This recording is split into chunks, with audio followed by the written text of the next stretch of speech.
Last week, Sudan's President Omar al-Bashir ordered the release of all political prisoners in the country.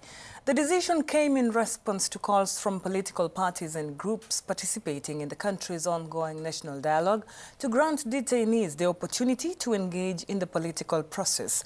According to Sudan's state news agency, the release of political prisoners comes to strengthen the spirit of reconciliation, national harmony and peace created by the national dialogue and as part of steps to prepare a permanent constitution for the country.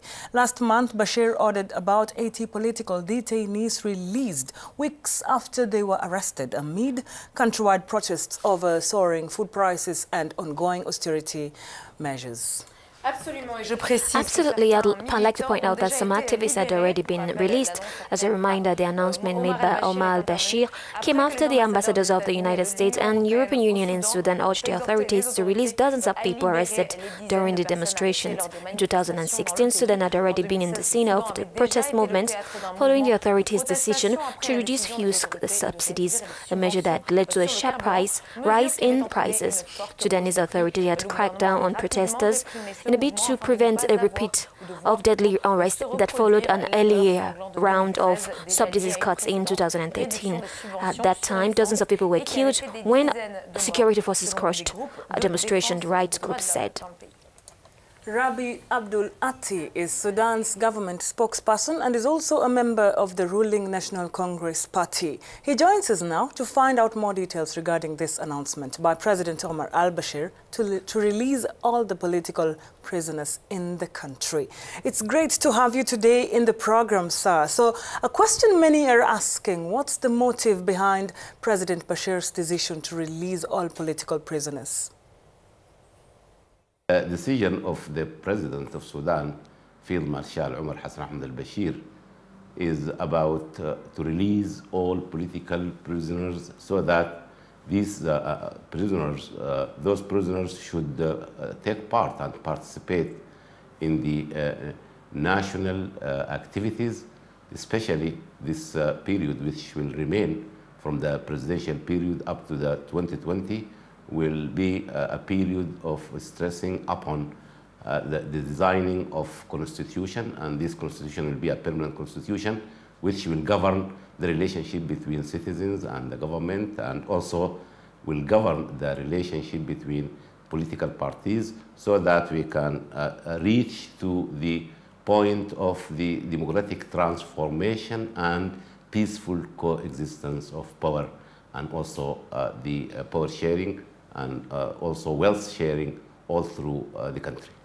But the Sudanese opposition sees this as a selfish move coming from the ruling party. Are you factoring in their views?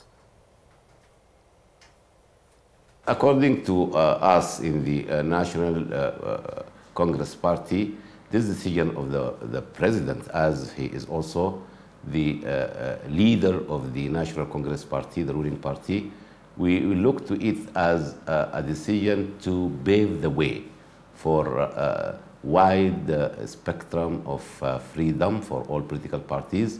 And also this release of political prisoners will also prepare the way and prepare for the proper climate and environment for different political activities, as well as, I think, this remaining period of the presidential period will also be a period for reconciliation between the opposition and the parties that ruling the country, and also will be a step for broadening the government, as I think the President is having a will and desire to broaden the government as maybe some other opposition parties will join the government in the coming period up to the year 2020.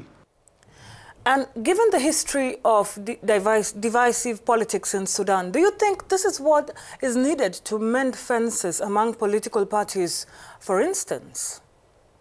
This decision of releasing the political prisoners is enough, as now we are waiting for the impact of this decision on the ground, and this, I think, that will be actually reflected on the activities of political parties and also the understanding between the opposition and the government. And also, this decision will actually create an atmosphere of understanding and cooperation between the opposition and the government. And this is actually what we expect.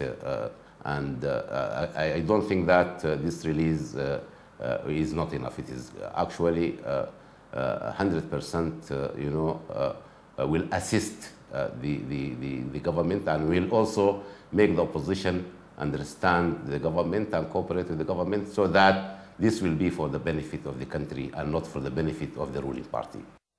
Mr. Abdul Ati, how are you going to work with an opposition you are cracking down on? Just recently, in January to be precise, the government arrested hundreds of opposition activists, leaders and protesters over soaring food prices and the ongoing austerity measures. Why should they listen to you now? I think that the opposition should change their mind and should work for the country, regardless the government political parties. And whenever this opposition will work for the benefit of the country, this actually will pave the way and will create an atmosphere of freedom. And this also will help each the opposition and the government and all political parties to design and to build a constitution which will be a permanent constitution to govern the country for the remaining period or for the future. And this also will represent a period which will assist all political parties to make a constitution which will be a model at the regional and international level. We have to leave it at that, Mr. Abdul Ati, but thank you very much for your insight. Well, that was Rabi Abdul Ati, the Sudanese government spokesperson and member of the ruling National Congress Party.